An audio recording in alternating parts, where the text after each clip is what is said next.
Muy buenos días, tengan todas, tengan todos quienes nos acompañan en esta sala virtual y en las redes sociales del tribunal y de la sala especializada.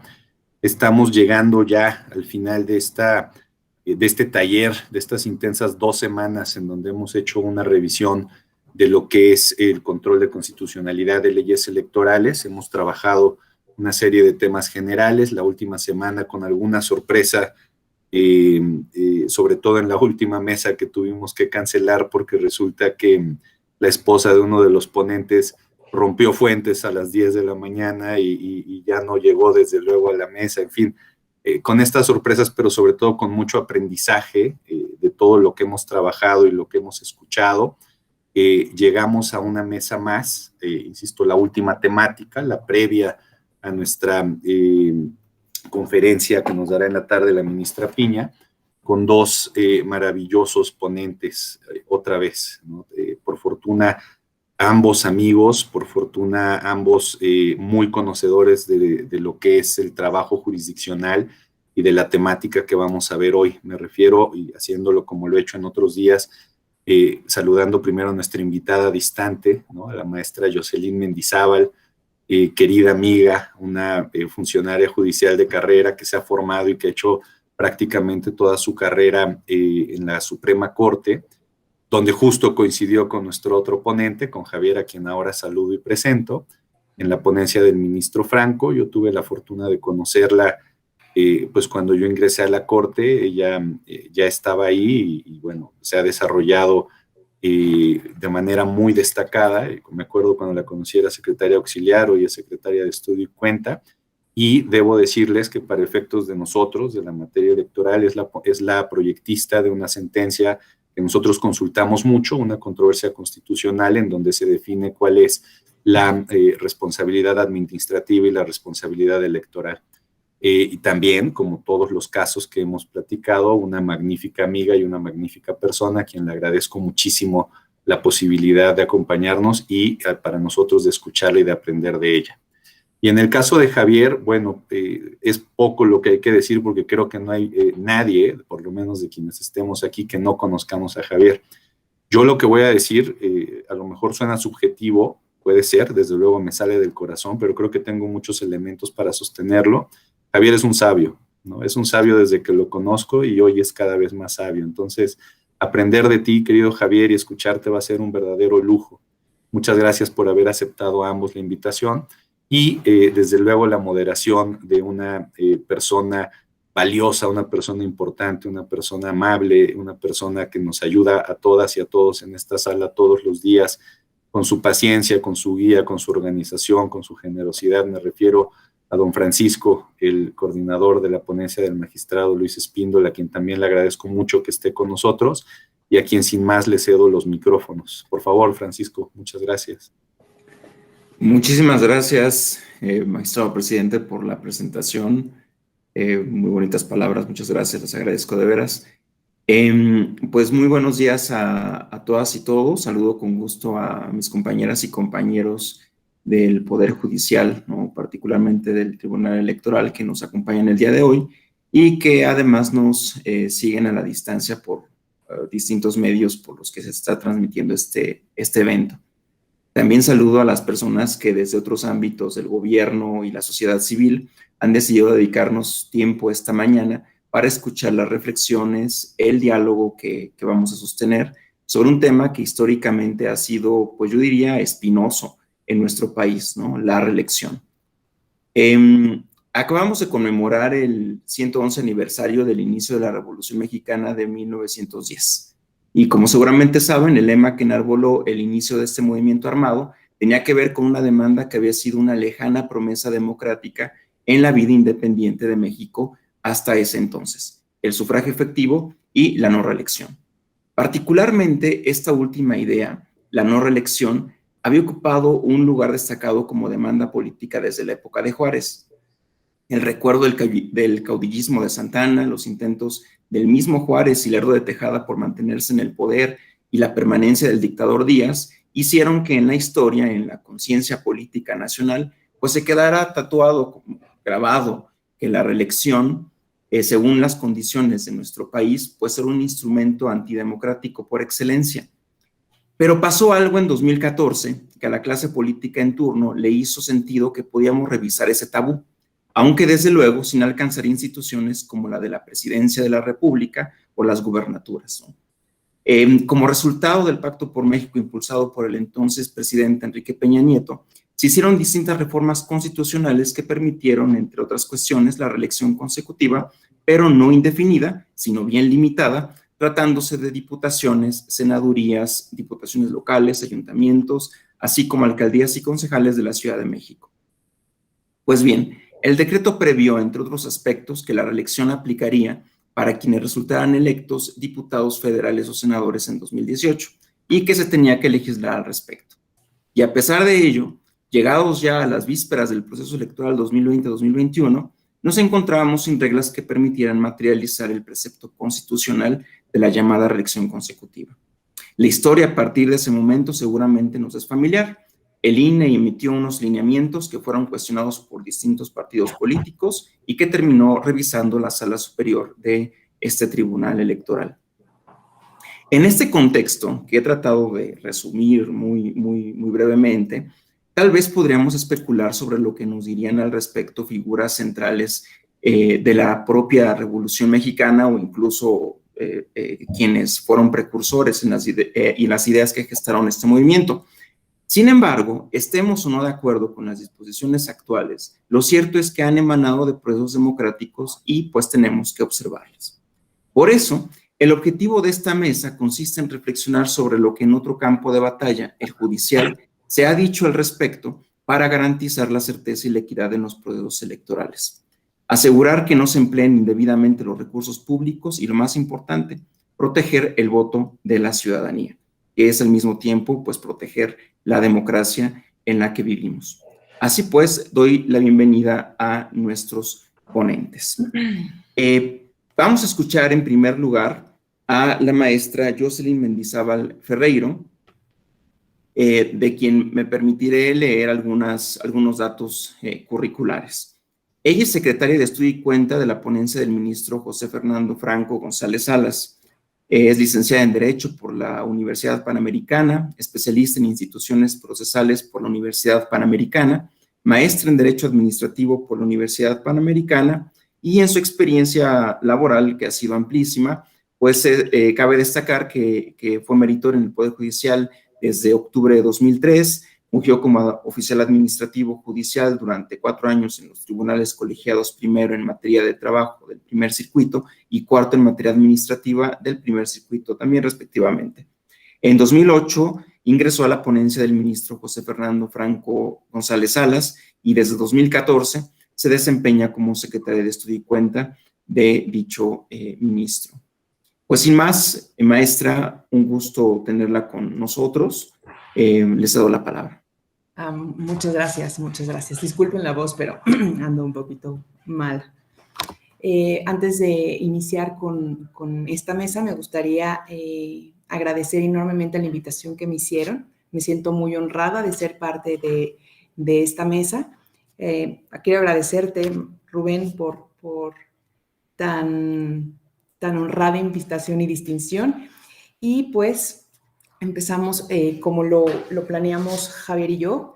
Lo primero lo que me toca a mí en esta parte es hacer una breve semblanza de los precedentes de la Suprema Corte más relevantes en materia de reelección.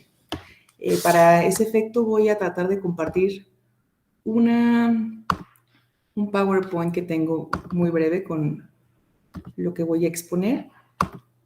A ver si esta cosa me deja.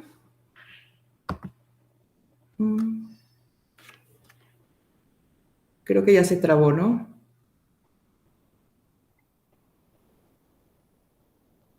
Sí, no se ve ellos. No, ni siquiera, como que en la pantalla se me trabó un poco. Dice que no responde la pantalla. Bueno, si no, no hay ningún problema, ¿eh? Empecemos ya conforme se vaya arreglando este problema. Lo importante es que me escuchen. ¿Se puede? ¿Sí me escuchan? Sí, te escuchamos muy bien. Perfecto. Bueno, me gustaría iniciar esta exposición hablando de lo que se entiende por reelección. La reelección es una posibilidad jurídica para que un ciudadano o una ciudadana que haya desempeñado algún cargo de elección popular ocupe nuevamente al finalizar el ejercicio de su puesto, sin la necesidad de que exista un periodo intermedio. La reelección se traduce como el ejercicio efectivo del derecho a ser votado establecido en el artículo 35 constitucional y 23 de la Convención Americana.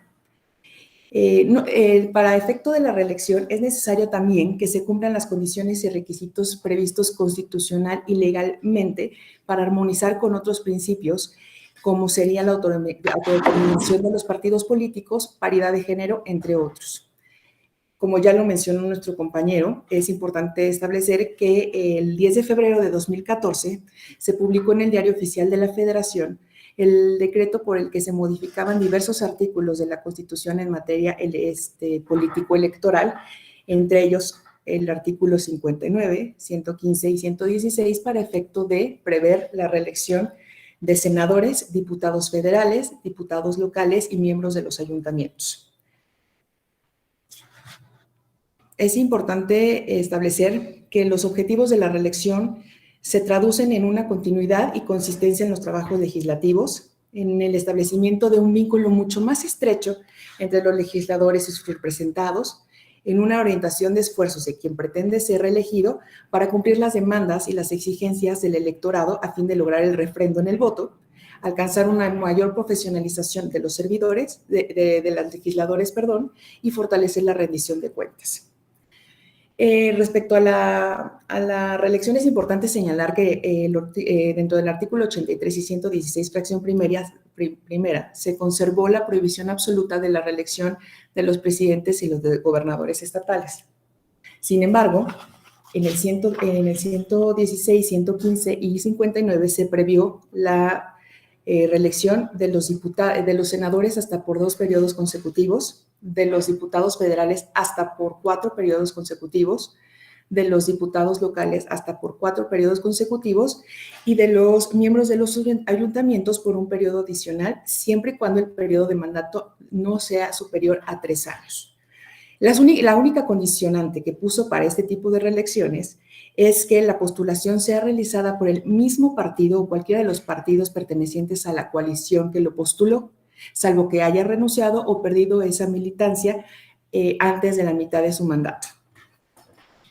El primero de las acciones que me gustaría mencionar es la acción de inconstitucionalidad 88 de 2015 y su acumulada.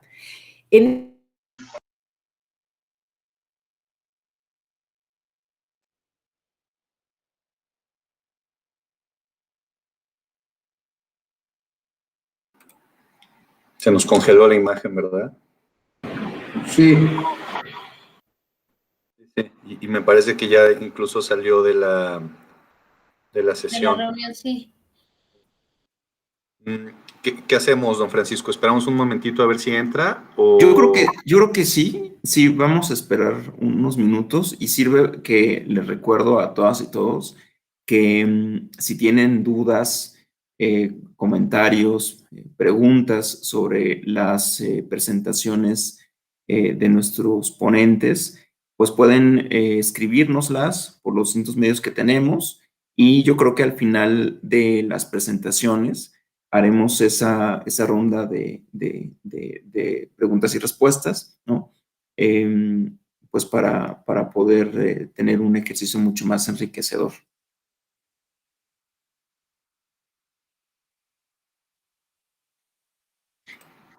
Muchísimas gracias, Paco. No sé, Cris, si a lo mejor creo que está batallando Jos con su conexión, porque a lo mejor propongo, no sé cómo lo vea el moderador, que quizá para que ella no se conflictúe tanto, podríamos invertir quizá el orden y aprovechar que Javier sí está conectado y si él está de acuerdo, quizá podemos empezar con su presentación y ya después recuperamos lo que falte de ellos. No sé, lo pongo a consideración, pero a ver, Francisco, tú eres, por favor, el... Sí, me parece una buena idea y pues sí, no sé, doctor Javier. Sí, por favor, sí, con mucho gusto, claro que sí. Bien, y entonces pues solamente sí les pediría que le pudieran comentar a la maestra Yo Itzelin. ahorita le comento. Perfecto, para que no ande a las carreras, ¿no?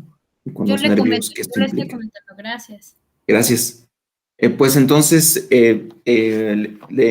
vamos a continuar entonces con la presentación del doctor Javier Ortiz. Voy a leer brevemente su currículum. Javier Ortiz Flores es licenciado en Derecho por nuestra alma mater, la Facultad de Derecho de la UNAM. Tiene estudios de maestría y doctorado en filosofía, también por nuestra alma mater, la Facultad de Filosofía y Letras de la UNAM. Máster en Argumentación Jurídica por la Universidad de Palermo, Alicante. Ingresó a la Sala Superior del Tribunal Electoral en el año 2000.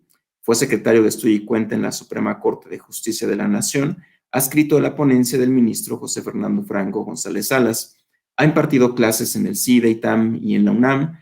Ha publicado diversos artículos en revistas académicas de gran prestigio como Isonomía y la revista del Centro de Estudios Constitucionales de la Suprema Corte de Justicia de la Nación. Actualmente es secretario instructor de la ponencia del magistrado presidente del Tribunal Electoral del Poder Judicial de la Federación, Reyes Rodríguez Mondragón.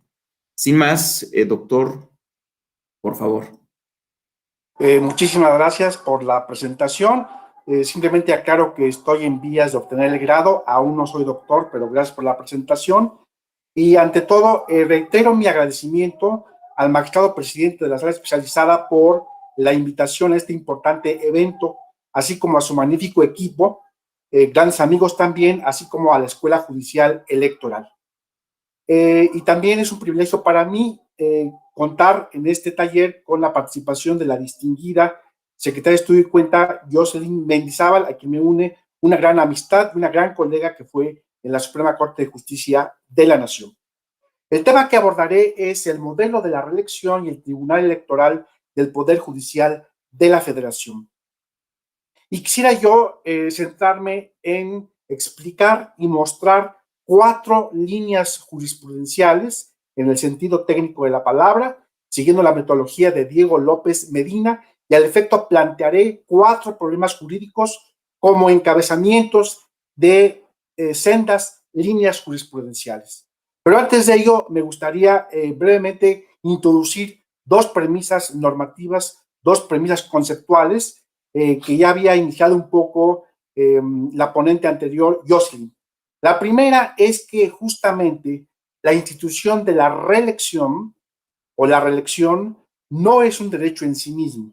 Ha habido una gran discusión, no voy a entrar a esa discusión, simplemente aquí comentar que la Sala Superior ha determinado que es una posibilidad normativa, o si ustedes quieren, una pretensión, pero que está condicionada tanto por condiciones constitucionales, que son tanto explícitas como implícitas, como lo veremos.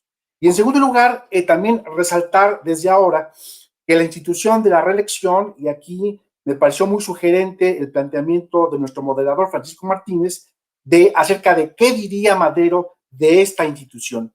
Como trataré de mostrarlo aquí, me parece que la reelección está vinculada íntimamente no solo con la democracia, sino también con los derechos de participación política y, en último análisis, con nuestro Estado de Derecho.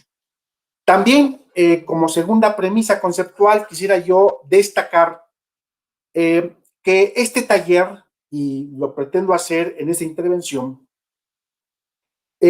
quisiera yo mostrar que la jurisdicción de la Suprema Corte de Justicia de la Nación y la jurisdicción del Tribunal Electoral del Poder Judicial de la Federación no solo han convivido, por así decir, pacíficamente, han coexistido, sino que la existencia de ambas jurisdicciones han abonado justamente a uno de los objetivos centrales de la reforma constitucional de 1996 que instauró el Poder Judicial de la Federación.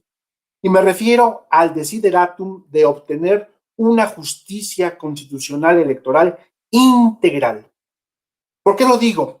Porque, bueno, si bien las resoluciones de la Sala Superior se han orientado y se han visto determinadas por los precedentes de la Sala Superior, especialmente ahora bajo nuestro sistema de precedentes establecido en el artículo 94, el hecho es que el sistema concreto que lleva a cabo el Tribunal Electoral, o mejor dicho, el control por determinación constitucional específica en los términos que estableció la propia Corte en el expediente Varios 912, ha permitido justamente que estas dos instituciones, la Suprema Corte como el máximo tribunal de la República y la Sala Superior o el Tribunal Electoral como un tribunal de cierre, justamente hayan velado por los derechos a la participación política y controlado la regularidad de las elecciones en nuestro país.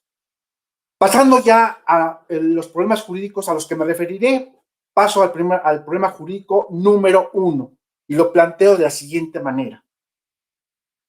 Conforme al artículo 59 constitucional, puede válidamente optar por la reelección una diputada no militante. Aquí es muy importante la calidad del sujeto titular que pretenda reelegirse por un partido distinto. La respuesta categórica que dio la Sala Superior es que sí. Este es un caso que deriva del proceso electoral federal, ya operando la institución de la reelección, tratándose de las diputaciones federales, y resulta, para hablar de los hechos del caso de manera breve, que el Partido Verde pretendió postular a una diputada local por un distrito de mayoría relativa. El Consejo General del INE rechazó ese registro y la ahora actora entonces impugnó la decisión ante la Sala Superior. La Sala Superior consideró que la interpretación que había hecho la autoridad responsable había sido una interpretación indebida. ¿Y por qué? Porque establecía una carga desproporcionada a la entonces actora y además le daba un trato inequitativo. Esto me lleva un poco a hablar de la calidad, como dije, del sujeto titular, que es una diputada no militante. En nuestro sistema electoral mexicano, como saben ustedes, la figura de las candidaturas externas son perfectamente válidas, de acuerdo con o en conformidad con la observación general número 29 del Comité de Derechos de la ONU, según la cual la participación política, el derecho al sufragio pasivo, no puede verse restringido por exigir una determinada pertenencia a partido político alguno. Entonces, en este caso, la Sala consideró de manera unánime, en un juicio para la protección, que era necesario justamente revocar la decisión de la negativa de registro y ordenó, de no haber alguna otra causa de inelegibilidad, que se registrara a la actora. Paso al problema jurídico número 2, como encabezamiento de una segunda línea jurisprudencial, es lo que he llamado el caso Javier Nava. Es un asunto, es un recurso de reconsideración, también resuelto por unanimidad bajo la ponencia del magistrado Reyes Rodríguez Mondragón, el magistrado presidente, y en donde se planteó lo siguiente: el requisito de desvinculación, esta cláusula de salvedad a que se refiere el artículo 94 y el 115, es aplicable a los municipios no militantes que pretendan reelegirse. De nueva cuenta, la respuesta de la Sala Superior fue un categórico no. Y aquí es muy importante diferenciar este caso del anterior, porque si bien los dos sujetos titulares de la reelección eran no militantes, hay que establecer, dijo la Sala, una distinción importante tratándose de los candidatos externos parlamentarios y los candidatos externos municipios, porque los primeros, aun cuando sean,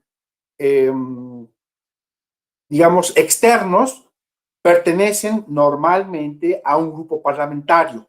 Sin embargo, en el caso de los miembros del Cabildo, según razonó correctamente la Sala Superior, desde mi perspectiva, no hay un vínculo fuerte, como sí lo hay entre parlamentarios externos y grupos parlamentarios, sino que justamente derivado de las funciones de las autoridades municipales que tienen que ver con la solución, la satisfacción de intereses generales a través de la satisfacción de intereses públicos, es clave el aspecto ejecutivo y la gobernanza. Si esto es así, entonces tampoco hay una equivalencia funcional a la militancia, como sí la puede haber tratándose de diputados o de senadores.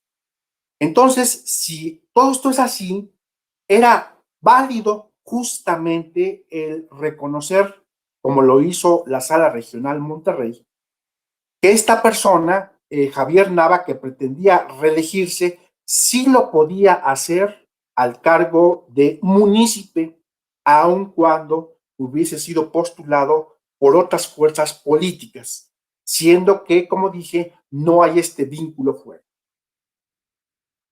En tercer lugar, paso al problema jurídico número 3, también cabeza de una línea jurisprudencial, y tiene que ver con la necesidad de buscar la reelección por el mismo distrito o por el mismo territorio.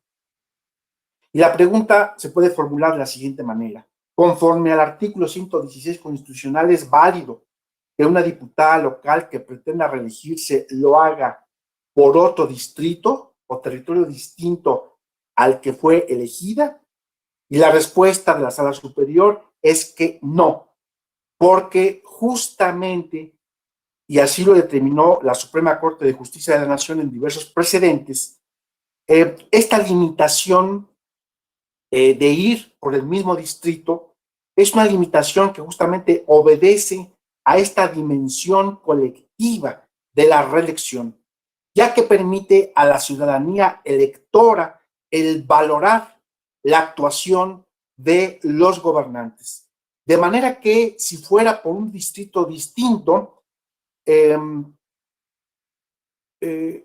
titular retiene información que solo puede tener él y no los ciudadanos, y además se ha razonado por distintos politólogos como Vygotsky que no es posible dejar que quien gane la primera vez se lleve, por así decir, todas las canicas, sino que es necesario la valoración por parte de los electores. Entonces, bajo estas premisas, el tribunal, la Sala Superior, consideró que no era válido justamente el ir por un distrito diferente. Este asunto vale también la pena mencionar que es un asunto resuelto bajo la ponencia del magistrado Windalfer, también resuelto por unanimidad. Paso finalmente a un cuarto problema que tiene dos particularidades. Le he llamado el caso Colima, y la pregunta que encabeza la línea jurisprudencial es la siguiente. ¿Resulta válido, a la luz del artículo 116 constitucional, la reelección de un diputado local que lo hizo por un distrito electoral diferente al que fue votado en la elección inmediata anterior, no obstante que lo hizo al amparo de una norma legal local que así lo autorizaba? En efecto, y aquí adelanto que la respuesta categórica otra vez de la Sala Superior es de que no era válido. Este asunto tiene dos particularidades que lo hacen, me parece interesante. Como mencioné, la primera es que había una norma legal local que justamente autorizaba que cualquier diputado que quisiese reelegirse lo podía hacer por cualquier distrito. Y la segunda particularidad es que esta impugnación se dio una vez pasada la jornada electoral, en el momento de la calificación de los requisitos de elegibilidad, con la aclaración de que no estamos en presencia, en sentido estricto, de un requisito de elegibilidad, sino de una condición de validez constitucional de la reelección. De esta manera, la Sala Superior consideró que por razones de orden público, y yo agregaría de orden público constitucional, era necesario revisar la satisfacción o no de ese requisito. Al efecto, la Sala Superior inaplicó al caso concreto esta disposición legal que mencioné, es el artículo 361 del Código Electoral de Colima, y ordenó justamente que se registrara, de no haber ninguna otra problemática, a la suplente de la fórmula. Este problema jurídico número 4 me permite confirmar una idea que avanzó en su momento el filósofo John Elster, en el sentido de que el potencial violatorio de derechos humanos de una ley muchas veces no se advierte por diversas razones, porque no se impugnó, por ejemplo, no se advierte en el control abstracto que pudiese realizar la Corte, sino que solo cabe advertirla, o también porque se impugnó, a nivel del control concreto o control por determinación específica. Concluyo con este par de consideraciones finales.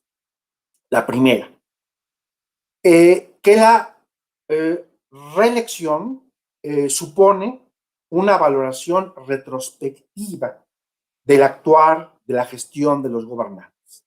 Y esto hace, como mencioné, un vínculo de la reelección con la ciudadanía y también con la democracia, porque finalmente estos límites constitucionales tienen por objeto justamente la rendición de cuentas, la mayor profesionalización, un mayor contacto entre gobernantes y gobernados, y finalmente me parece que en última instancia, en último análisis, como lo ha apuntado la Comisión de Venecia, estos límites permiten advertir que hay una conexión de la reelección con la democracia, con el Estado de Derecho y con los derechos humanos, particularmente los de participación política.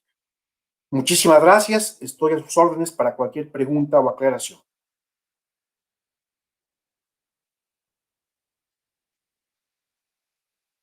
Muchas gracias, doctor, maestro Javier Ortiz, por sus palabras, por su participación en este evento. E indudablemente que cuando nos preguntamos qué es lo que diría Madero, ¿no? Pues obviamente que sí nos lleva a plantearnos en un escenario totalmente distinto, ¿no? Al que tenemos en la actualidad, ¿no? Y claro, esto que usted ha apuntado, ¿no? Sobre la conexión que hay entre esos límites constitucionales, entre más bien la democracia como tal, los derechos humanos de participación y la rendición de cuentas, creo que es lo que nos hace valorar de manera distinta en la actualidad ese tipo de mecanismo que actualmente existe en nuestro orden constitucional. Y pues bien, muchas gracias, y ahora cedemos la palabra a nuestra ponente, la maestra Jocelyn. ¿Sí está con nosotros? ¿Sí? Maestra. Sí, aquí estoy. Discúlpenme, la conexión es terrible, y eso que me vine a la corte para que fuera mucho mejor, pero me falla. Agradezco a Javier que haya salvado esta parte, y bueno, y para mí es un gran honor de ser parte de esta mesa, no solamente por la invitación tan maravillosa que me hizo Rubén, sino porque puedo reencontrarme con Javier, que ha sido un gran maestro. Sí, es de las personas que más sabe y que además es el más humilde y el más siempre entregado para enseñar a la gente que se le acerca. Muchísimas gracias, Javier, por todo. Pues la parte de Javier era la parte práctica, la mía era la parte como más árida, la más de precedentes de la Corte, pero bueno, nos tocó así por cuestión de cómo funcionó la red, entonces empecemos. Yo iniciaría esta mesa hablando de la reelección. ¿Qué es la reelección? Y me gustaría precisar que la reelección se entiende como una posibilidad jurídica para que un ciudadano o una ciudadana que haya desempeñado algún cargo de elección popular ocupe nuevamente sin la necesidad de que exista un periodo intermedio.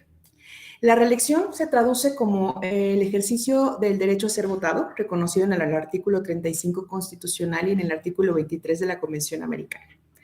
A fin de lograr la reelección, es necesario también que se cumplan requisitos constitucionales y legales para efecto de armonizar y coordinar otros principios como podría ser la autodeterminación de los partidos políticos o la paridad de género, entre otros.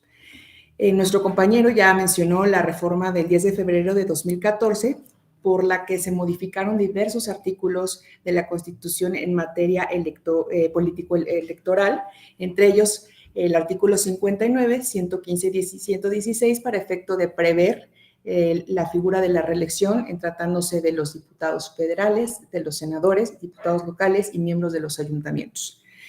Se estableció en el artículo 59 la posibilidad de la reelección de los senadores hasta por 2 periodos consecutivos, por los diputados federales hasta por 4 periodos consecutivos. En el artículo 116, fracción segunda, se estableció la obligación de establecer en las constituciones locales la figura de la reelección para los diputados locales hasta por 4 periodos consecutivos. Y en el 115 se estableció esto para los miembros de los ayuntamientos por un periodo, siempre y cuando no exceda de 3 años. No existe alguna limitación diversa a que la postulación la haga el mismo partido político o alguno de los partidos políticos pertenecientes a la coalición que lo hayan postulado en primera instancia, a no ser que haya renunciado, haya perdido la militancia antes de la mitad de su encargo. Ahora, ¿cuáles serían los objetivos de esta reelección en términos del dictamen que precedió esta reforma? Sería la continuidad y consistencia en los trabajos legislativos. Se establece un vínculo mucho más estrecho entre los legisladores y sus representados. Se orientan los esfuerzos de quien pretende la reelección para cumplir con las demandas y con los reclamos de los electores a fin de lograr el refrendo inmediato por el voto, alcanzar una mayor profesionalización de los legisladores y, sobre todo, fortalecer el sistema de rendición de cuentas. Es menester señalar que el artículo 83 y 116, fracción primera, siguieron previendo la prohibición absoluta de reelección en tratándose de presidentes y gobernadores locales. En alguno de los precedentes señalados que voy a señalar en esta exposición, pues se tocó ese tema. Uno de los primeras acciones que me gustaría mencionar con ustedes es la acción de inconstitucionalidad 88 de 2015 y sus acumuladas. Es un tema que ya tocó también Javier, que es el requisito para la reelección de los diputados que sea por el mismo distrito electoral. En este asunto se declaró la validez de tal disposición al considerar que los estados tienen una libertad configurativa para establecer este tipo de condiciones en la reelección, puesto que, como ya lo comenté, la única condición que establece la Constitución Federal es que la postulación la haga el mismo partido político o uno de los partidos políticos pertenecientes a la coalición que lo había postulado con anterioridad. Esa es la única condición, con la excepción, obviamente, de que haya renunciado o pierda la militancia antes de la mitad de su periodo. En esto se especificó que el requisito de que la reelección opere por personas postuladas en el mismo distrito electoral no restringe el derecho a ser votado, pues resulta acorde con el objetivo de que los legisladores tengan un vínculo mucho más estrecho con sus electorados y a un sistema de rendición de cuentas mucho más eficiente. La segunda acción que considero importante es la acción de inconstitucionalidad 126 de 2015 y su acumulada 127. En esta, el Pleno reiteró que los estados tienen una libertad configurativa para establecer requisitos que en la materia de reelección, siempre y cuando cumplan con los criterios de proporcionalidad y razonabilidad. En este asunto se analizó si era posible que los estados previeran la reelección por periodos menores a los 4 periodos consecutivos que establecía la Constitución. Se dijo que el hasta establecido en la Constitución era un tope, pero no obligaba a las legislaturas estatales a establecer esos 4 periodos. Bastaba que no sobrepasaran esa disposición para efecto de que se estipularan como válidos. Asimismo, lo interesante también en esta acción fue que se declaró también constitucional la prohibición de que los diputados propietarios que ya hayan sido reelectos en una reelección inmediata puedan contender ahora como candidatos suplentes, puesto que si se permitiera, se le estaría abriendo la posibilidad de que ejerza un tercer periodo de diputación, cuestión que está prohibida por la Constitución. Ahora, en este punto fue muy interesante lo que estableció el Pleno, puesto que la normatividad local establecía que para efecto de los diputados suplentes tenían que nunca haber ejercido el cargo para efecto de su reelección. Se dijo que para efecto de reelección era indispensable que la persona haya ejercido materialmente el cargo, pues la única forma en que se hayan trascendido o se hayan materializado las prerrogativas electorales. Entonces, si no había esa materialización, pues no podríamos hablar de un tema de reelección, sino de primera elección. Entonces, no caerían los supuestos de los artículos que estamos mencionando. Por otra parte, se estimó que cuando una persona electa como suplente no ejerció, ya lo comenté, perdona. Asimismo, se analizó la disposición del Estado, si no me equivoco, era de Puebla, no, ahorita lo checo. Se analizó la constitucionalidad de la disposición por la que el legislador local previó un periodo no menor a 18 meses para renunciar al cargo que se perdiera la militancia para efectos de la reelección. Cuestión que modificó, puesto que la Constitución solamente habla que no sea mayor a la mitad de su encargo. Respecto de tal disposición, por lo tanto, el Pleno estimó fundado el concepto de invalidez hecho valer, puesto que la temporalidad para la renuncia o pérdida de militancia a fin de acudir a otro partido político para la nueva postulación no es un requisito que pueda ser modulado por el Estado en esa libertad configurativa, sino que es un condicionamiento específico de la Constitución Federal y eso no puede modificarse. En la acción de inconstitucionalidad 76 de 2016 y sus acumuladas, se analizó la porción normativa que establecía que los diputados podían, que el Pleno analizó si la constitucionalidad la limitante que para ser gobernador, diputado al Congreso del Estado e integrante de ayuntamiento, el interesado no debía ser secretario de la Administración Pública Estatal, procurador general de justicia, magistrado del Poder Judicial, presidente municipal, síndico o regidor, legislador federal o local, consejero o integrante del órgano de dirección de los organismos públicos autónomos, titulares de los organismos descentralizados, salvo que se separaran de su encargo cuando menos 15 días antes del inicio de la precampaña que correspondía. Esto, el Pleno lo estimó como completamente válido, en tanto que el de la lectura de los artículos 115 y 116 no hay una disposición alguna que regule el tema de la temporalidad, por lo que entonces los estados lo pueden establecer perfectamente. En materia de reelección, se estableció que no podría aplicarse a aquellos candidatos que tuvieran intenciones de reelegirse al cargo, puesto que exigirles que se separen implicaría que sea en un periodo muy corto el haber entrado en sus funciones y estropearía las funciones o los objetivos propios de la reelección.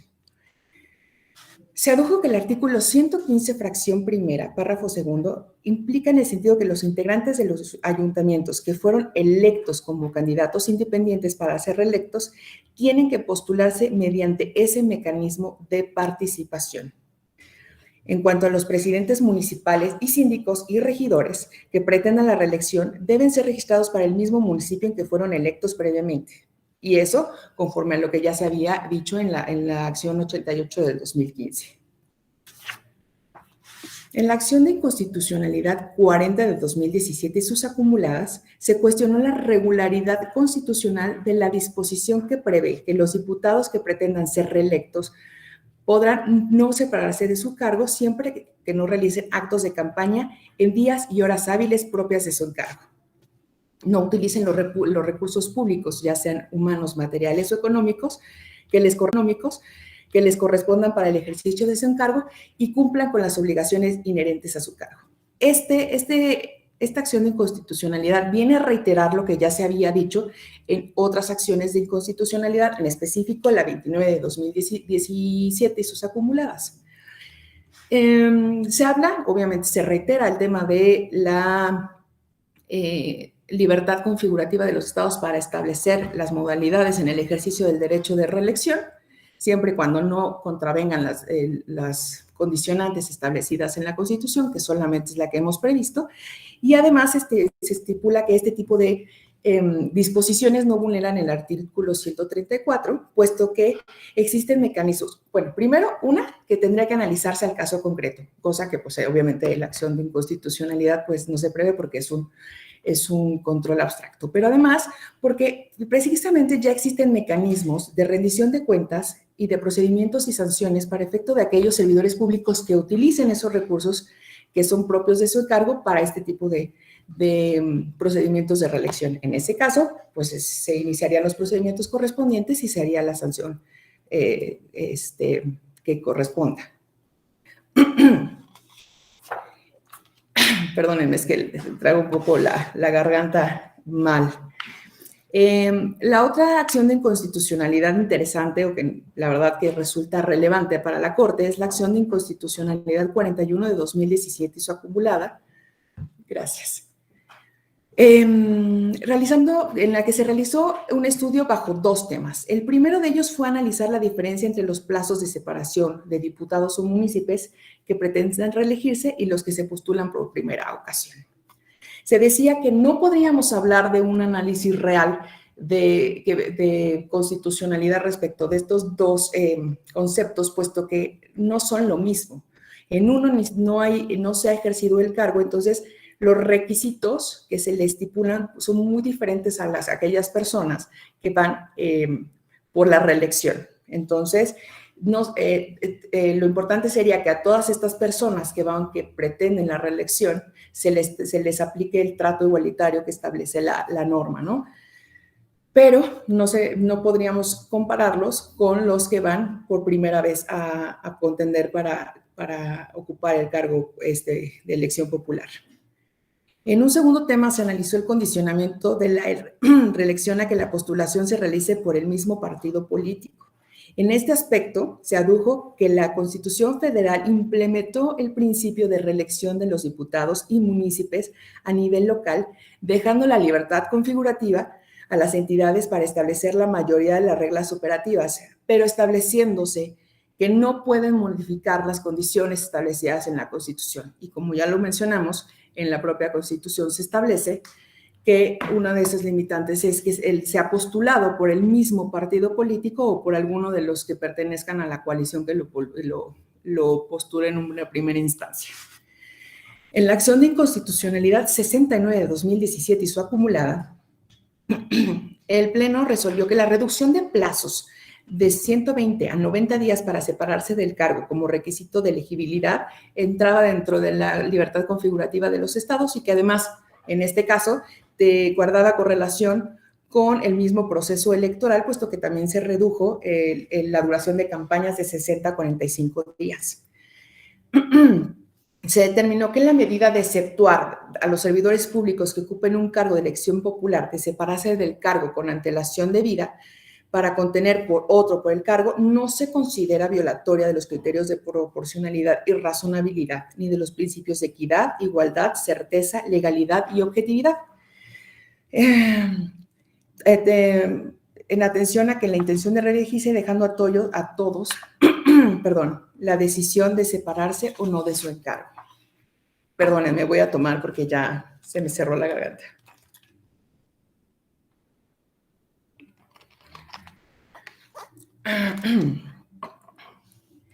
Al resolver la acción de inconstitucionalidad 38 y sus acumuladas, 39 de 2017 y 60, se resolvió que el legislador local, al prever como requisito para ser presidente municipal y síndico la separación del cargo, pero eliminó de tal condición a los regidores, era inconstitucional porque no había una razón constitucional que justificara la exclusión de este servidor público cuando los tres pertenecen a todo el sistema municipal y deberían tener el mismo tratamiento.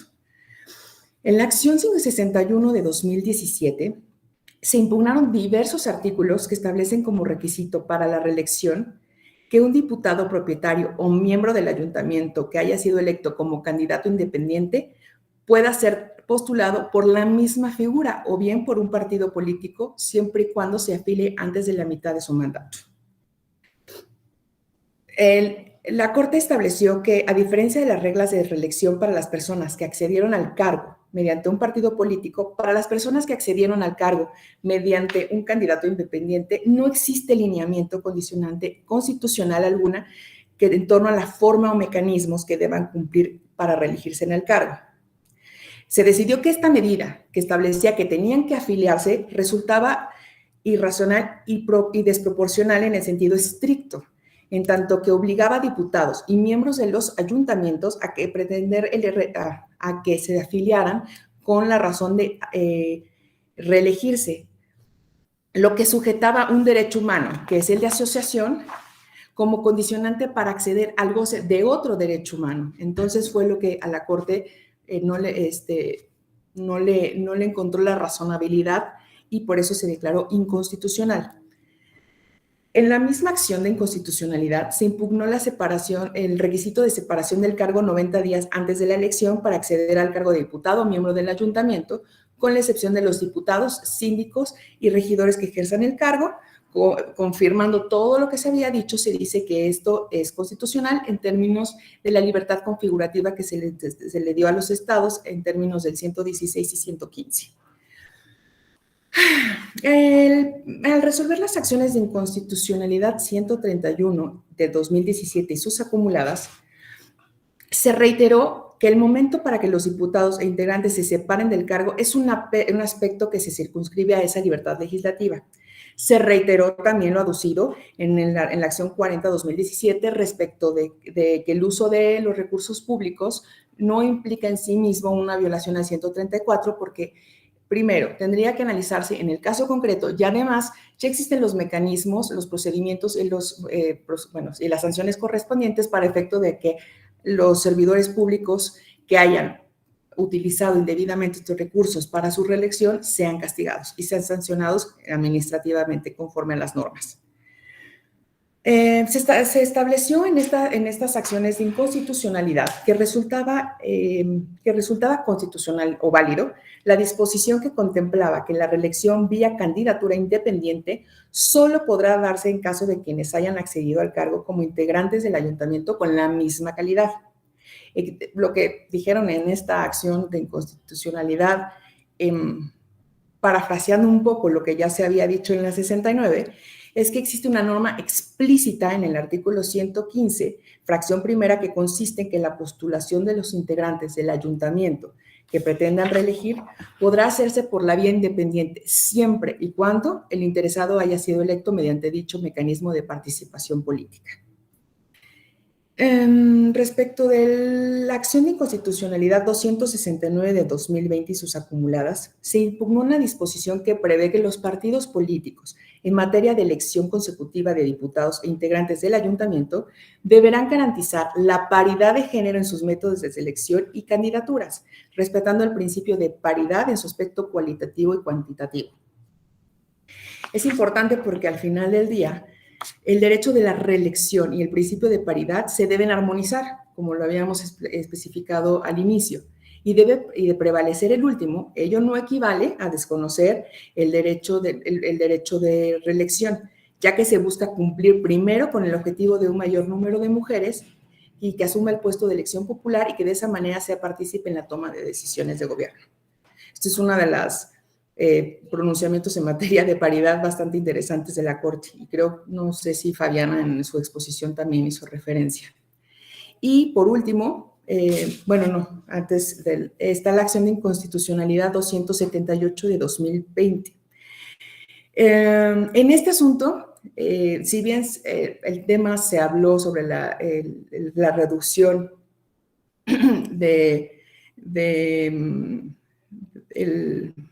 la reducción de números de regidurías, lo importante de aquí fue que el Pleno se pronunció respecto que el derecho de reelección no es un derecho adquirido. De eso parte la premisa falsa de los accionantes de la acción, puesto que para ellos era un derecho adquirido inherente al cargo y por lo tanto las personas que ocupaban ese cargo tenían el derecho inherente a que se mantuvieran en el gobierno con un determinado número de integrantes. El Pleno descalificó esta argumentación y dijo que la reelección no se puede definir como tal, sino únicamente como una prerrogativa condicionada a hechos contingentes y al cumplimiento de los requisitos que marca la legislación electoral. Por último, uno de los casos, si no es que de los más relevantes de estos años, ha sido la acción de inconstitucionalidad 112 de 2019 y sus acumuladas. En ella se analizó la posibilidad de reelección, bueno, no de reelección, de ampliación de mandato del gobernador en el estado de Baja California. Si bien se especificó en la sentencia que si bien es cierto no se hablaba de un tema de reelección propiamente, de la interpretación del artículo 116 sí se podía hablar de una regla muchísimo más amplia y de una prohibición amplia, en el sentido de que eso también implica que no se pueden ampliar los mandatos cuando ya establecidos bajo ninguna circunstancia. Y no importa si el servidor público ha ocupado o no ocupado materialmente el cargo, simplemente la ampliación indebida implica en sí misma una violación al principio de no reelección establecido en el artículo 116, fracción primera. Y eso es como lo más relevante en materia de reelección que ha establecido la Suprema Corte. Hay muchísimos precedentes, pero han ido reiterando poco a poco, y mucho pues lo ha tomado las salas para poder armonizar, como dijo Javier, las decisiones, curiosamente, de la Suprema Corte y de la sala. Ya sería lo único. Muchas gracias.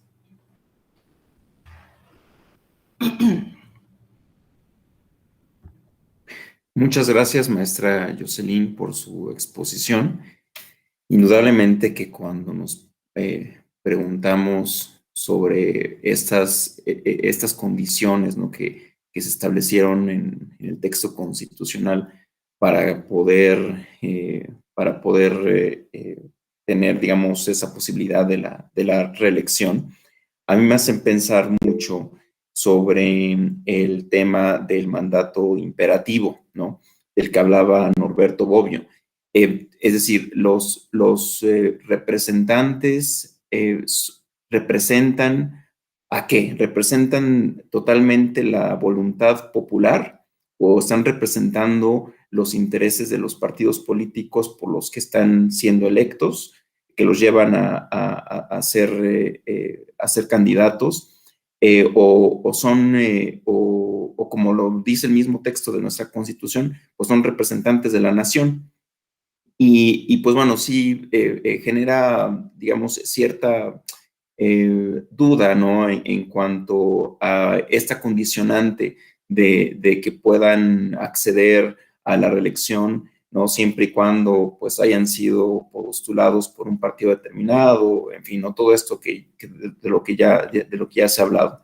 Y pues también resulta interesante lo que menciona sobre el llamado derecho de reelección, ¿no?, que ya nos había dicho el maestro Javier, que pues como tal pues no es ningún derecho, ¿no?, sino es una mera posibilidad que está sujeta a ciertas condicionantes. Y creo que esto en el lenguaje jurídico y en el lenguaje que tendríamos que utilizar, ¿no?, pues es importante que así lo señalemos, ¿no?, y que hagamos mucho hincapié, porque después por eso vienen problemas en la comunicación y en las pretensiones que puedan tener los políticos que llegan a estar inconformes con algo al respecto.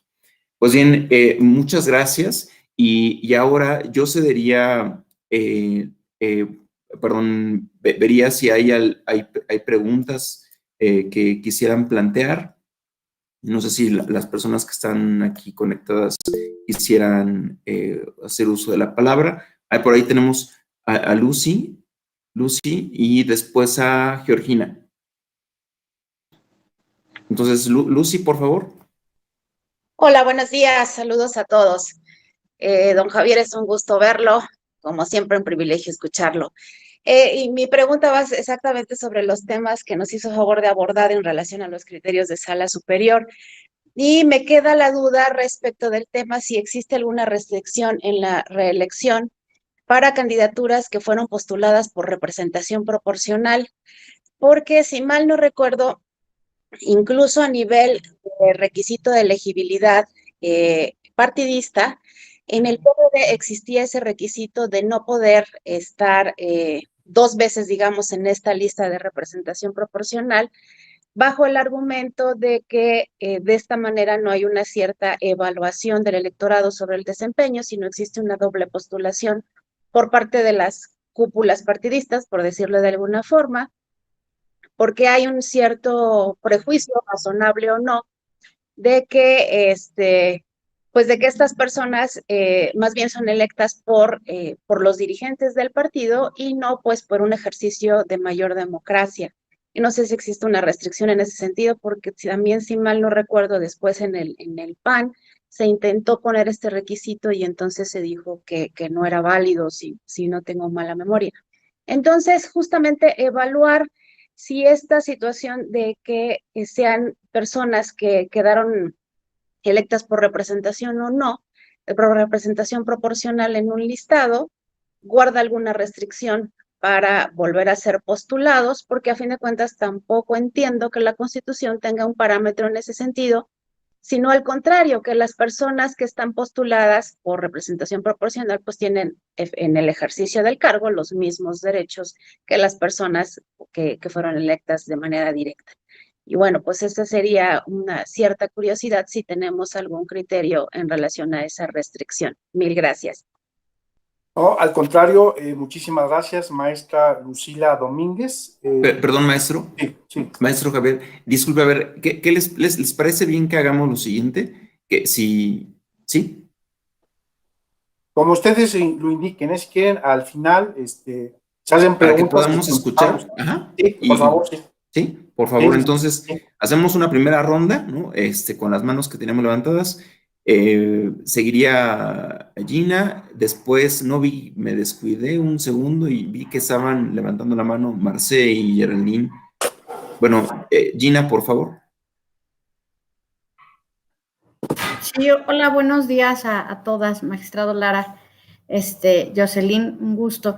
Y querido Javier, de verdad qué gusto escucharte otra vez, como lo dijeron ya los demás, para mí fue siempre un privilegio trabajar contigo, de verdad, un gran maestro y además una excelente persona y tengo el privilegio de decir que un gran amigo también. Entonces, muchas gracias, Javier, y qué gusto verte aquí en la camarita.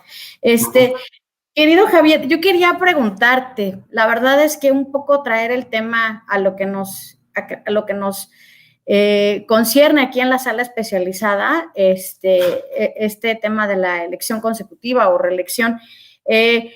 ¿Cómo consideras tú, precisamente en algo que comentabas tú acerca de la rendición de cuentas, cómo se tendría que armonizar este derecho a la elección consecutiva, la rendición de cuentas, para no incurrir en actos que pudieran después ser considerados como promoción personalizada, ¿no? Es bien delicada y bien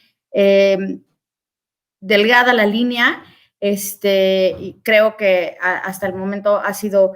hemos visto algunos casos en los que se acercan a esta circunstancia, ¿no? Entonces, desde tu perspectiva, ¿cómo podría, pues, armonizarse estos derechos, ¿no? Para no incurrir en estas vulneraciones que son competencia de la sala especializada. Gracias. Gracias, Gina. Por favor, Geraldine, ¿podrías plantear tu pregunta?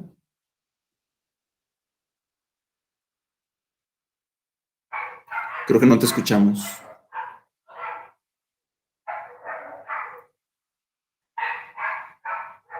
O si gustas, la puedes escribir y le damos lectura. Mientras eso pasa, Marce, porfa. Claro. Bueno, a mí me gustaría conocer su opinión respecto de que en un futuro la figura de la reelección se pudiera extender al Poder Ejecutivo Federal, por ejemplo, con ciertos límites y considerando que en algunos países incluso sí está previsto que se pueda reelegir a un periodo inmediato anterior o con ciertas restricciones. Gracias. Gracias, Marce. Y antes de darle la palabra a Karen, que también la levantó, antes de ella tenemos dos preguntas. Una que se hizo en Facebook. Rafael Alarcón pregunta, ¿qué sucede cuando el legislador solo renuncia a su grupo legislativo, pero no renuncia a su partido al cual milita? ¿Podría reelegirse por otro partido? Y ahí la pregunta, pues, no sé si maestro Javier o maestra Jocelyn podrían abordarla. Y la siguiente que nos la plantea el doctor Vado, dice, ¿en qué momento surte efectos la pérdida de la militancia? Tampoco menciona hacia quién va dirigida. Y ahora sí, Karen, y con eso cerramos esta ronda, por favor. Muchas gracias, buenos días a todas y a todos. Buenos días. Sí, mi pregunta es para Jocelyn, para la maestra Jocelyn, hola, mucho gusto. Mi duda es en relación con la paridad y justamente la reelección. Efectivamente, como mencionaste en la conversación, se supone que debe darse una prioridad, ¿no? Una ponderación y darle una prioridad al tema de la paridad para que existan más mujeres candidatas y que vuelvan a ocupar esos cargos de decisión. Pero ¿qué pasa cuando también tenemos el principio de alternancia? Por ejemplo, si en un municipio existieran ocho presidencias municipales, de las cuales 3 están ocupadas por mujeres y las otras 5 estuvieran ocupadas por hombres, en el momento de aplicar alternancia, pues en estos 5 tendrían que ser candidatas y en los otros 3 tendrían que ser candidatos hombres. Entonces, sería discriminatorio del derecho a ser reelegidas de las mujeres de esos 3 municipios, y en el caso donde van a ocuparse 5 candidaturas femeninas, estaríamos discriminando a los hombres. Y entonces, en este caso, entre el principio de paridad y el principio de alternancia, ¿cuál tendría que ser el que valga en esa elección? Gracias. Bien, entonces, gracias, Karen. ¿Quién gusta comenzar? Maestro, maestra. ¿Quién dice yo? Maestro. Sí, no sé si Jocelyn quisiera, pero bueno. Muchísimas gracias. Bueno, muy interesantes las preguntas. Algunas de ellas las tendré que pensar más detenidamente, pero bueno, trataré de darle respuestas. Respecto a la pregunta importante que hace la maestra Lucía Domínguez, bueno, efectivamente, yo no tengo presente ahorita un precedente claro en este sentido, pero yo le diría de manera general lo siguiente, que independientemente de cómo sean elegidos justamente los candidatos de RP, se puede discutir efectivamente si son o no postulados por las élites partidistas. Hay que tener en cuenta dos cosas aquí. Que cada vez, si es así la hipótesis, cada vez las autoridades y los tribunales han impulsado justamente acciones afirmativas para que los lugares más privilegiados, por así decir, los primeros lugares de las listas de RP, sean ocupadas por personas en situación de vulnerabilidad, ¿no? Como pueden ser justamente los migrantes o como pueden ser los indígenas. Y en segundo lugar, también recordemos que finalmente el voto tiene un efecto múltiple. Y uno de ellos es justamente que las listas son votadas y que la última decisión corresponde a la ciudadanía electoral, ¿no? Pero prometo buscar un precedente claro sobre si hay o no restricción en esta materia. En segundo lugar, agradeciendo las palabras a mi querida amiga también Gina, el tema justamente de la rendición de cuentas y la promoción personalizada. No mencioné acá, pero de los numerosos casos judiciales resueltos por la Sala Superior, un buen porcentaje tiene que ver justamente con si se violó o no el artículo 134 constitucional por promoción personalizada. Efectivamente, la Corte en las acciones, bueno, ha establecido que justamente esta es una situación que hay que ver en el caso concreto. Y justamente aquí el tema que cobra actualidad es si se viola o no el principio de equidad. Y ahí, bueno, pues hay que examinar la situación del caso concreto, porque justamente no puede haber, digamos, una reelección consecutiva con violación, decía yo, de otros principios constitucionales, como justamente el de la paridad. Paso rápidamente a la pregunta que hacía la maestra Marcela Valderrama sobre el abrir la reelección para el Poder Ejecutivo Federal. A mí sí me cuesta muchísimo. Tengo presente aquí lo que bien decía el jurista Jorge Carpizo, de que una de las limitaciones fundamentales al Poder Ejecutivo Federal, al Poder Ejecutivo de los estados, es justamente la no reelección. Me parece que teóricamente, pues sí sería posible establecer esa regla, pero me parece que sería, digamos, un golpe, digamos, a la decisión política jurídico fundamental, tal como conocemos nuestro sistema político, ¿no?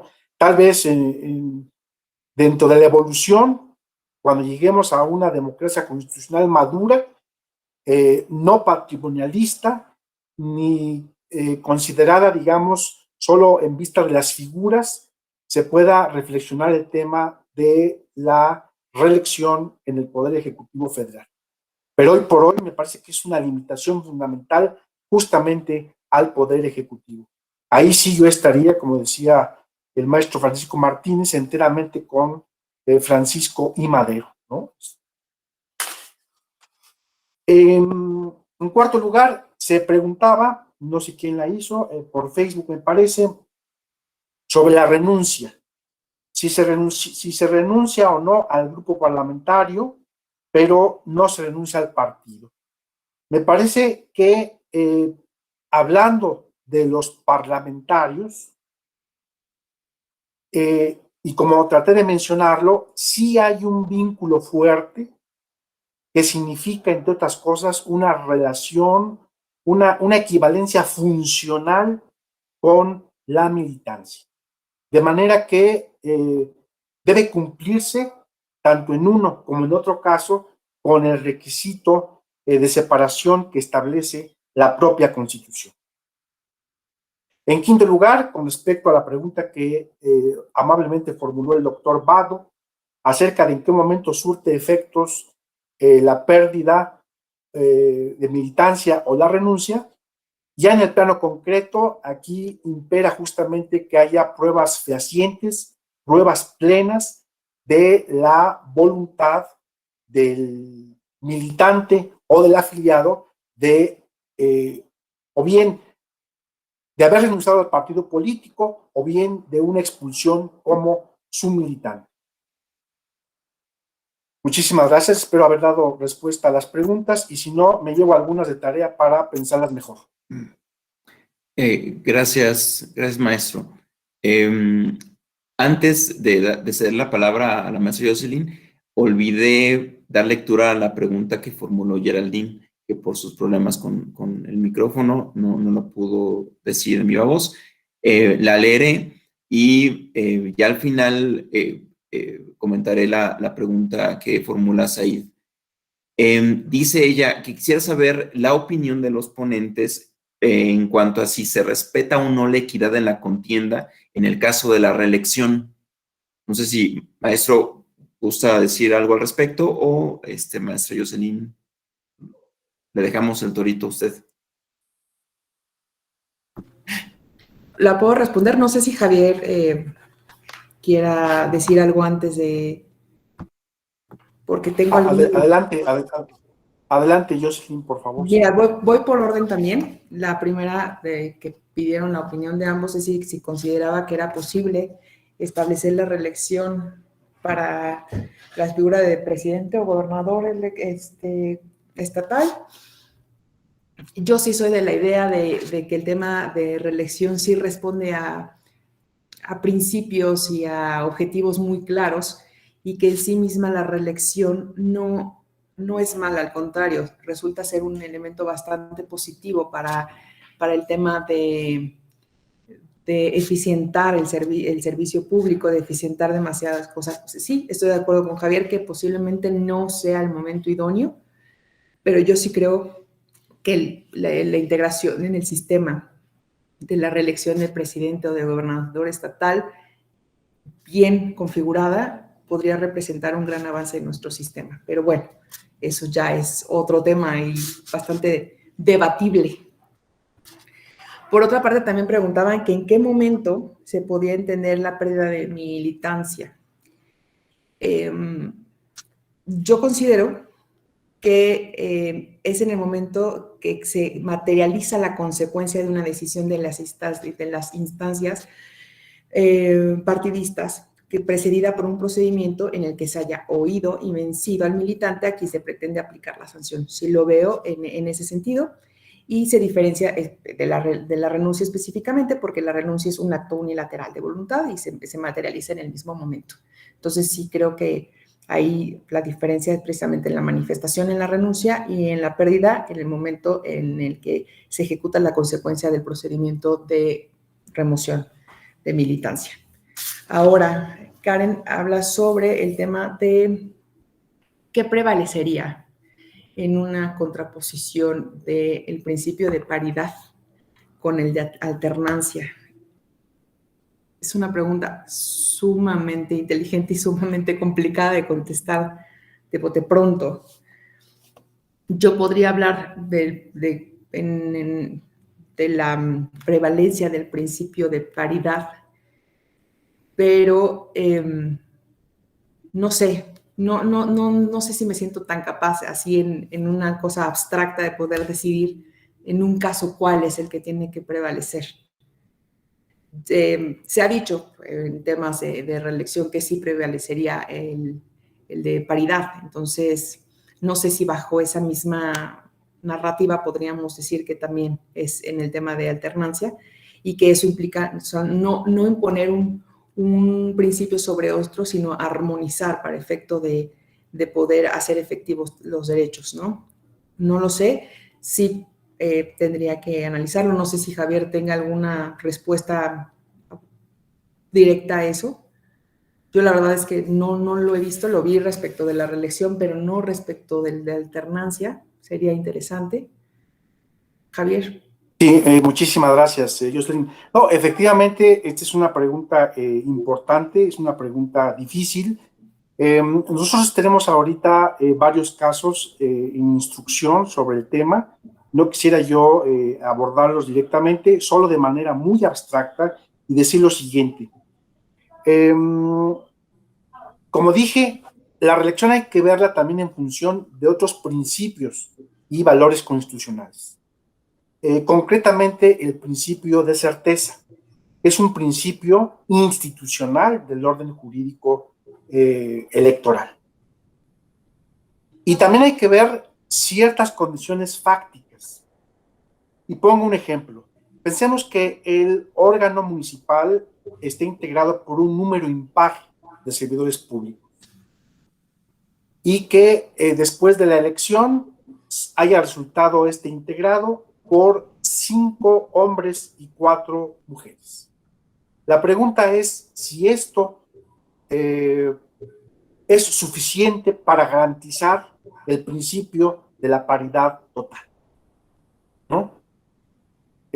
Pues depende, ¿no? Porque al ser un número impar, podemos decir, desde una determinada visión, que se cumple con la paridad, ¿no? Sobre todo si las reglas fueron establecidas y fueron aplicadas en su momento antes de la jornada electoral. Y no ya después del hecho, por así decir, en donde en sede jurisdiccional se puedan establecer reglas para lograr la paridad total. Me parece que son casos difíciles, por definición, en los que el tribunal, en este caso la sala superior, tiene que hacer una ponderación, pero justamente tratando de armonizar ambos principios, sin que prevalezca uno a costa de otro. Pero me parece que en este caso, digamos, hipotético que puse, de la integración impar de los funcionarios del Cabildo, me parece que en principio yo diría que ahí se cumple la paridad y también, por hipótesis, el tema de la reelección. Alguien diría que hay que todavía subir, por así decir, un poco más el grado de calidad en términos de paridad y hacer que haya más mujeres que hombres. Pero justamente por el término en que está construida el órgano municipal, me parece que ahí se cumpliría la paridad. Había otra pregunta también muy interesante, si se me permite, al moderador Francisco Martínez, sobre el tema de la equidad. El tema de la equidad y la institución de la reelección. Parecería que son incompatibles, ¿no? Y vuelvo aquí al tema también al que hacía mención la maestra Gina Ríos. Yo creo que mientras que la persona que aspire a la reelección no utilice indebidamente recursos públicos y tampoco haga una promoción personalizada en favor de su candidatura, mantenidas esas reglas mínimas, yo creo que se puede transitar a una elección consecutiva. Muchas gracias. Gracias, maestro. Bien, por el tema del tiempo, queda pendiente aquí una pregunta de Said. Entonces, solamente la leo y en todo caso, si gustan, maestro, maestra, 30 segundos para contestar algo, ¿no? O si prefieren tal vez responderle por correo o no sé, pero bueno, la leo y creo que es muy relevante. Dice él, quisiera saber la opinión de los ponentes respecto a lo siguiente. Para que se dé la postulación para reelección, el partido político juega un papel fundamental, pero a la vez es un obstáculo, pues estadísticamente varios legisladores buscaban la reelección y el 54% fueron rechazados. ¿Cómo podríamos garantizar que la reelección se lleve por resultados y no por perfiles políticos?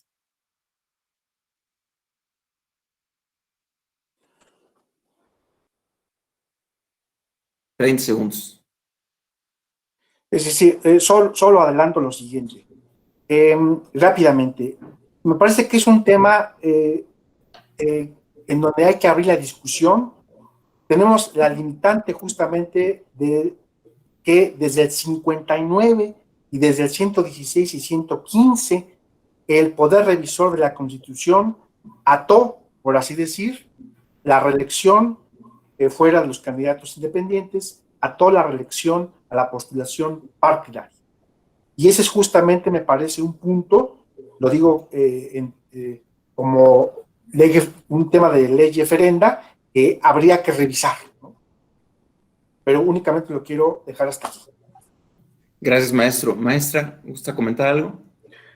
Pues es que Javier tiene la razón y es precisamente lo que la Corte ha sido como muy reiterativa en ese sentido de que ese sí es uno de los elementos sine qua non que no puede modificar ninguno de los legisladores estatales y que entonces en eso sí está limitada su libertad configurativa y precisamente lo que implica es que el sistema sea partidario o incluso respecto de las, digamos, diputaciones independientes o los miembros de los ayuntamientos que hayan llegado de manera independiente, que se siga el mismo sistema. O sea, sí ha sido como muy estricto, es como muy clara lo que dice la Constitución y ha sido muy estricta y restrictiva lo que ha dicho la Suprema Corte. Entonces sí sería un tema de poder entender una interpretación constitucional diferente, pero sí no veo ahorita una forma de hacerlo para que no hablemos de partidos, sino hablemos de una reelección que lo menciona así, el que pregunta una real y dirigida a las digamos, a los resultados eficientes, ¿no? La verdad es que sí sería cuestión de analizarlo, pero yo lo veo en el sentido de cómo lo ha establecido la Corte, y la Corte ha sido súper restrictiva en eso. O sea, ha sido muy clara en establecer que esa es la única, digamos, condición sine qua non que establece la Constitución. Todo lo demás, pues, lo puede regular las legislaturas, pero eso en específico no. De acuerdo, maestra. Pues muchas gracias a todas y todos por su participación, por sus comentarios, sus preguntas. Y para concluir, solo quisiera mencionar que siguiendo ese contexto, ¿no?, del aniversario de la Revolución Mexicana, cuando el dictador Porfirio Díaz dio esta entrevista al periodista Krillman, se dejaron ver intenciones de crear agrupaciones políticas que trataron de hacer ver que la política tenía que estar fincada sobre principios y no sobre caudillos, no sobre personajes, no figuras concretas, como lo mencionaba el maestro Javier cuando ante la pregunta de si podríamos pensar en la reelección del Ejecutivo, ¿no?, tanto local o federal. Con la reelección consecutiva que hoy tenemos en nuestro país, pues es importante que esto no lo perdamos de vista, ¿no?, de fincar la política en ideas y no en personajes concretos. Desde luego que el contexto, ya lo mencionaba, ¿no?, a la de 1910, pues es muy, muy distinto, y los riesgos que en ese entonces se veían, pues han dejado de tener vigencia, ¿no?, al menos muchos, ¿no? Tenemos mecanismos para exigir la rendición de cuentas, o al menos tratamos de que estos funcionen. Creo que sí es tarea de la sociedad civil organizada, pues analizar qué tanto estas reformas han permitido un mejor desempeño de las personas que se están reeligiendo. Tal vez sea muy, muy pronto para poder tener resultados contundentes, ¿no? Pero creo que sí sería muy bueno que lo empezáramos a considerar. Y pues bien, muchas gracias, reitero, y ahora vamos a darles unos reconocimientos de manera virtual. Y por favor, en primer lugar, le otorgamos parte de la sala especializada y la Escuela Judicial Electoral del Tribunal Electoral del Poder Judicial de la Federación un reconocimiento a Jocelyn Mendizábal Ferreiro por participar en la mesa de debate Criterios Relevantes en materia de reelección en el taller virtual Control de Constitucionalidad de Leyes en Materia Electoral. Muchas gracias, maestra, y un aplauso. Gracias a ustedes. Enseguida, igualmente, reconocemos la presentación del maestro Javier Miguel Ortiz Flores por participar en la mesa de debate Criterios Relevantes en materia de reelección en ese taller virtual Control de Constitucionalidad de Leyes en Materia Electoral.